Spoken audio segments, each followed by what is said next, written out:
Hivi mwahi kujiuliza wewe kabla hujazaliwa ulikuwa wapi? Wanataka kuniambia kwamba wewe kabla hujazaliwa ulikuwa haupo.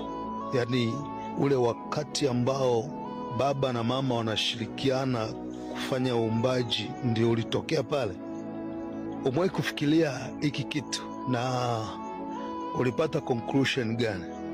Mimi nilifikiria sana, nikafikiria, nikatafakari, nikaingia kwenye maandiko, nikaja kuelewa kwamba kila mtu unayemwona kabla hajazaliwa alikuwepo.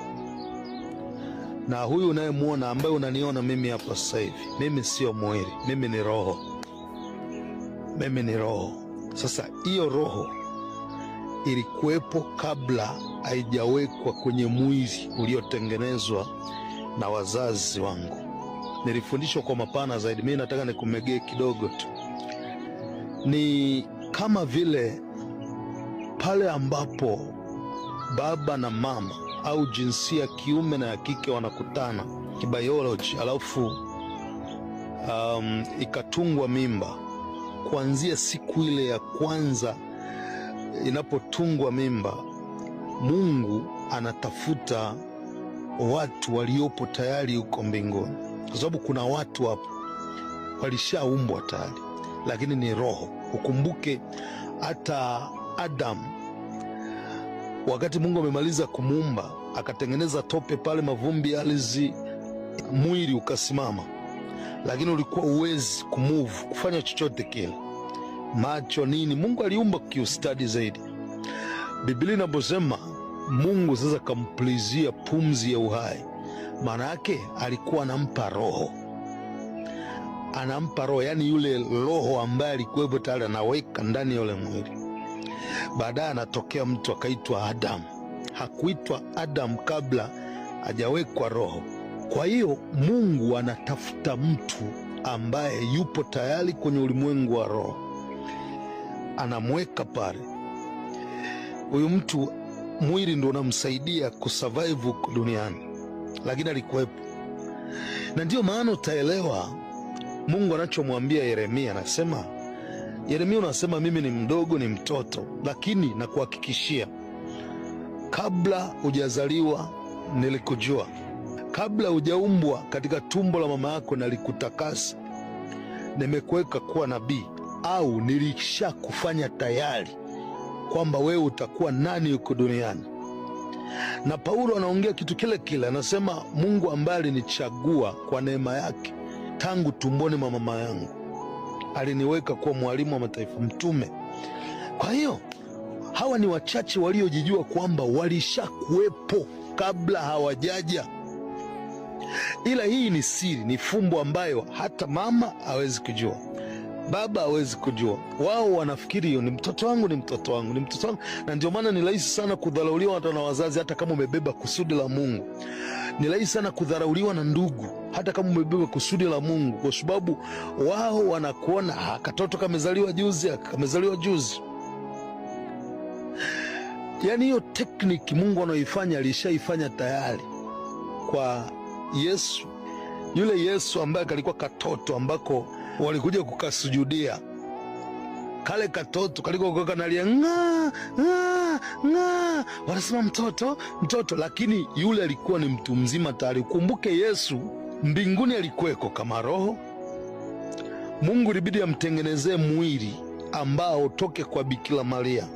Alafu wakati Gabriel anamaliza kumwambia Mariam kwamba Mariamu, utapokea mimba kwa uwezo wa Roho Mtakatifu, Mariamu anasema na iwe hivyo.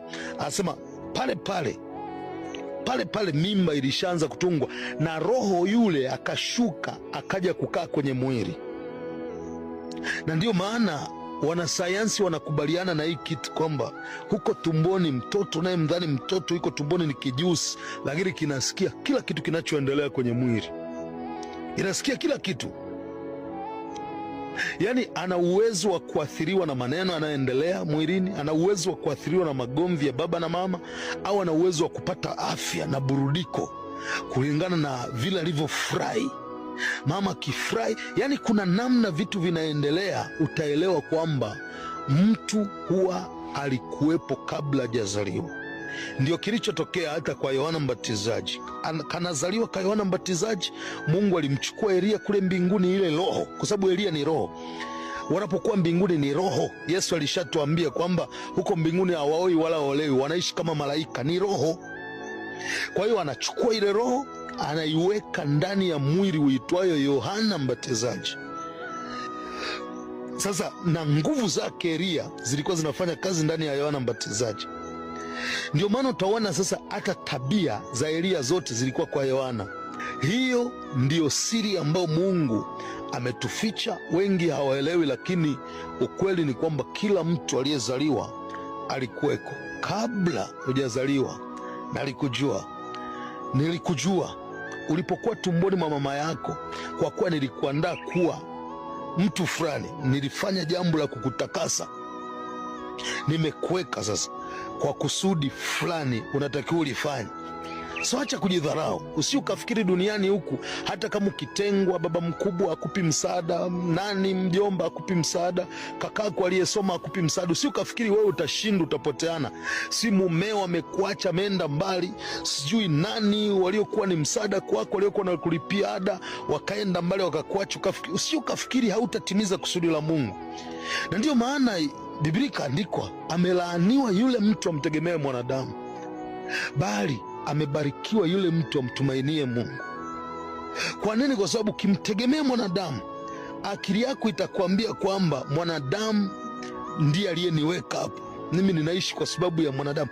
Ndiyo maana Mungu anachukua mpaka nafasi ya kuitwa baba wa wasiokuwa na baba. Usiukafikiri ni bahati mbaya, ni kwa sababu Mungu ndiye baba. Anaitwa mwangalizi wa roho zetu, anaitwa baba wa roho zetu. Mungu akimweka mtu mbele yako, usiweke imani yako yote kwake kana kwamba ndiyo kinga yako. Yupo aliye kinga yetu, aliye sababu ya sisi kuendelea kuwepo duniani, na tuna kusudi la kuishi duniani. Yaani Mungu hashindwi. Akitaka leo hii Henoko yule ambaye hakuonja mauti aje aishi tena duniani, anachofanya anaangalia mke na mume ambao ni wanandoa na wanafanya tendo la ndoa, wanapokutana yeye Mungu ndo anayeamua sasa aweke roho ya Henoko hapa kwenye hii familia. Henoko atokea hapa, lakini hata tokea kama Henoko hawatamwamini, tutampa jina lingine, ataitwa labda Mishaeli. So Mishaeli nyinyi mnamuona ni Mishaeli, kumbe ni roho ya Henoko mtupu inafanya kazi ndani.